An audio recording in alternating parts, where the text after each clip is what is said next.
بسم الله الرحمن الرحيم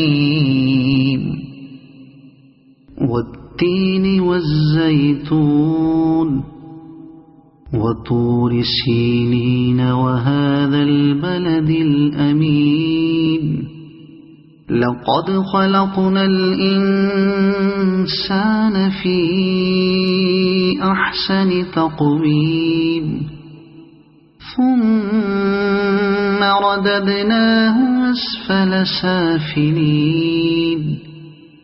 إلا الذين آمنوا وعملوا الصالحات فلهم أجر غير ممنون فما يكذبك بعد بالدين أليس الله بأحكم الحاكمين.